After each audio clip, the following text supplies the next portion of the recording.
Before the nail existed, furniture was already being built that would last 1,000 years. Before the screw was invented, wooden structures were holding up roofs, carrying weight, and surviving centuries without a single piece of metal inside them. And then we invented the nail, and the screw, and the pocket screw jig. And we told ourselves we had improved on everything that came before. We did not improve on anything. We just made it faster. And faster and stronger are not the same thing. The joints I am going to show you today were engineered, over generations, by craftsmen who had no metal to rely on, to resist the exact forces that destroy furniture. Pull, rack, twist. Compression. Each of these joints was designed to turn those forces into strength rather than failure. Some are still used by the finest furniture makers in the world. Some have almost completely disappeared. All of them will make you rethink every joint you have ever cut. 7 ancient joints. More powerful than any nail or screw ever made. Let us begin. Welcome to Wood Uncle. Subscribe now and hit that bell. Joint number 1. The Through Dovetail. The joint most people think they know, and almost nobody fully understands. It is at least 4,000 years old. Found in Egyptian furniture from the tombs of pharaohs. Found in Viking longships, Tudor furniture, and Victorian tool chests. 4,000 years. Not because woodworkers were sentimental. Because it works. The geometry of this joint makes it mechanically impossible to pull apart in the direction of its greatest load. The tails, those angled projections, are wider at the tip than at the base. When you try to pull them out, the wood itself stops you. Not glue. Not a fastener. The shape. A nail holds by friction. Put that joint under sustained load and the nail slowly works loose. The friction fails. The joint opens. The through dovetail does not work loose. The more load you put on it, the tighter it becomes. The force that would pull a nail joint apart actually presses the tails deeper into the pins. That is not carpentry. That is engineering. Cut it by hand, mark your pins, saw to the line, chop the waste, fit until there are no gaps. When the joint slides home with hand pressure alone and feels like it never wants to come apart, you will understand why this joint has survived 4,000 years. The through dovetail is not a decoration. It is a declaration that the person who built this piece knew what they were doing. Joint number 2. The Mortise and Tenon. The oldest structural joint in the history of woodworking. Found in wooden boats from ancient Egypt, over 5,000 years old. Found in medieval European timber frames still standing today. Found in Japanese temple architecture that has survived earthquakes and 700 years of weather. 5,000 years. Still standing. A properly cut mortise and tenon distributes load across a large surface area. When a chair leg is pushed sideways, the tenon presses against the full depth of the mortise wall. Not a point. A surface. And surface contact distributes stress in a way no nail or screw ever can. A screw holds by tension in the shaft. Put racking load on a screw joint and the stress concentrates at the screw head. Concentrated stress is how things break. Distributed stress is how things survive. The old craftsman wedged the tenon, cutting a kerf down its center and driving a wooden wedge into it after assembly, spreading the tenon permanently against the mortise walls.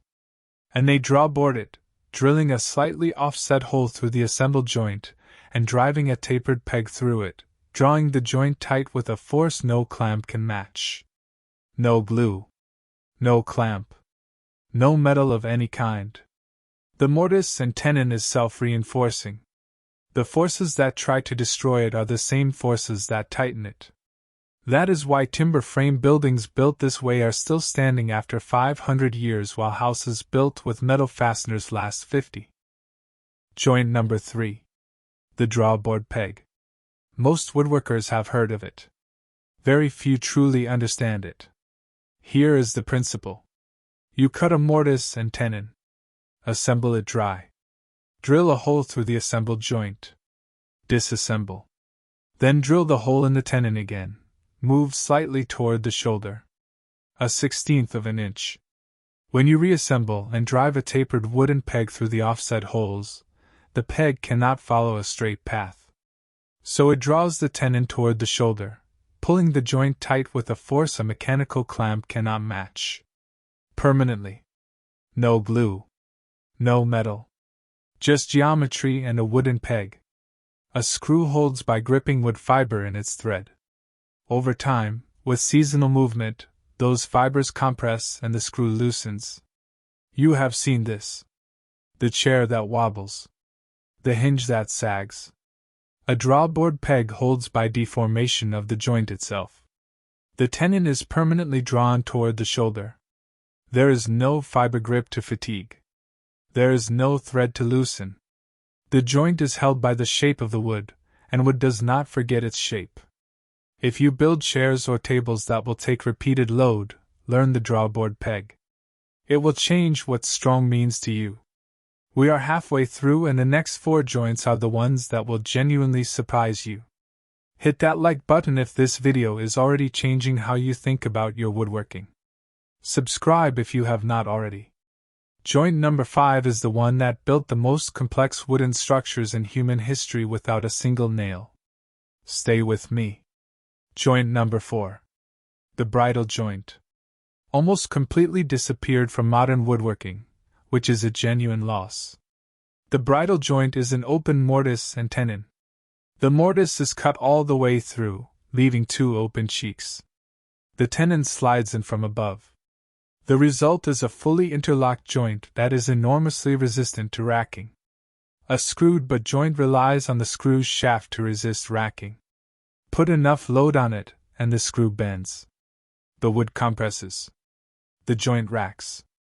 The bridal joint has no shaft to bend. The 2 cheeks wrap around both sides of the tenon. Racking force in any direction is met by wood pressing against wood across the full depth and width of the joint. The old gate makers knew this. A wooden gate racks every time it opens, carries load every time someone leans on it, expands and contracts with every season. The gates built with bridal joints are still on their hinges. The gates built with screws fell apart years ago. Cut one bridal joint. Feel how the corner resists racking. Then look at the screwed corners on everything else you have built and ask yourself what you have been accepting as good enough. Joint number 5. The Japanese shiguchi. A family of interlocking timber joints developed by Japanese temple carpenters over 1,000 years ago, so structurally sophisticated that modern engineers using computer modeling have concluded that some cannot be improved upon. Computer modeling.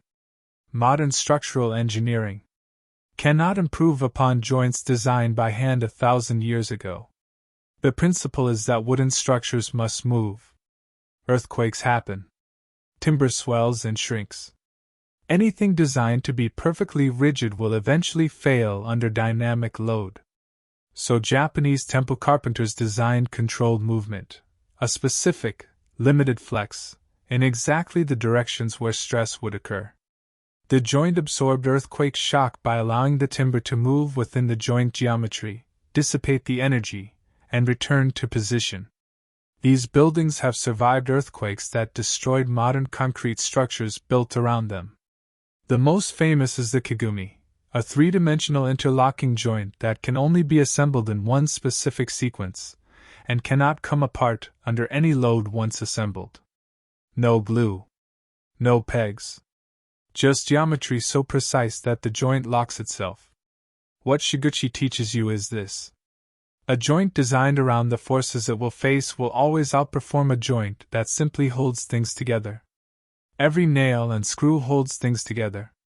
The joints that understand force are still standing after 1,000 years. Joint number 6. The sliding dovetail. The joint that solves a problem nails and screws can never solve. It connects 2 pieces at 90 degrees, a shelf into a cabinet side, while simultaneously locking against pull-out and allowing seasonal wood movement. A screw can pull 2 pieces together. but it fights the wood movement that will happen regardless. The sliding dovetail does both. It locks mechanically against pull-out while allowing the wood to expand and contract without cracking the joint. Cabinet makers have used this for centuries. Sheet after sheet of solid wood housed into a carcass, fully locked against pull-out, freely moving with the seasons. The socket must be slightly tapered, wider at the front than at the back.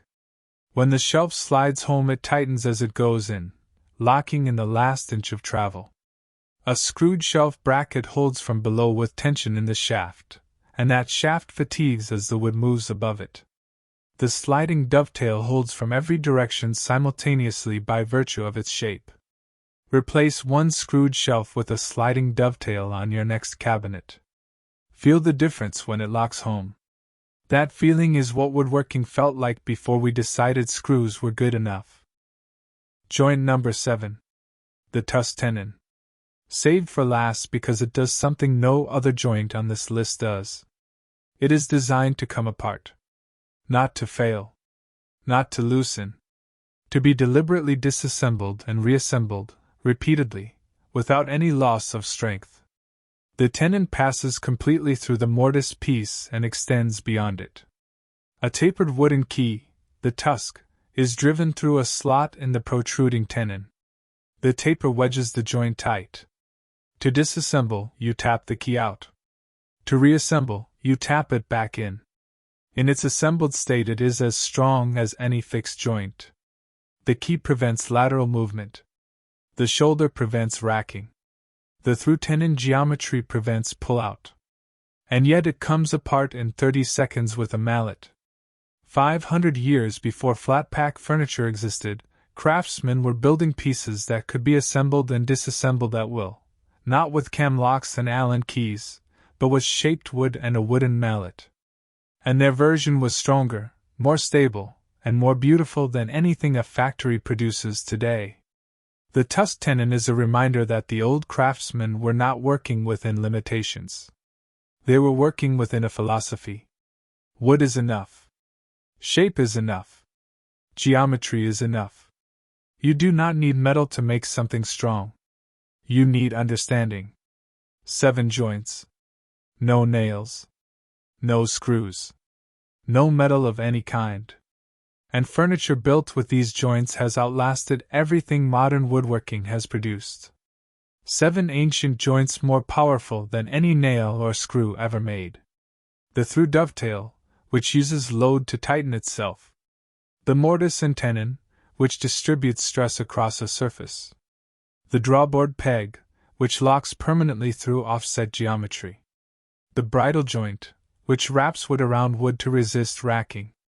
The Japanese shiguchi, which design movement into the joint itself. The sliding dovetail, which locks against pull-out while allowing seasonal movement. And the tusk tenon, strong enough to last centuries, designed to come apart in 30 seconds. None of these require expensive tools. None require a workshop full of machinery. All of them require something more valuable. Understanding. Patience. And the willingness to cut the joint properly instead of reaching for a shortcut. Tell me in the comments which of these 7 you have already cut. And which one you are going to cut next. I want to know. Share this with the woodworker who has been building with screws for 20 years and never asked whether there was a better way. That is who this video was made for. Subscribe to Wood Uncle if you have not already. And I will see you in the next one. Cut the joint. Fit the joint. Trust the joint. No nails required.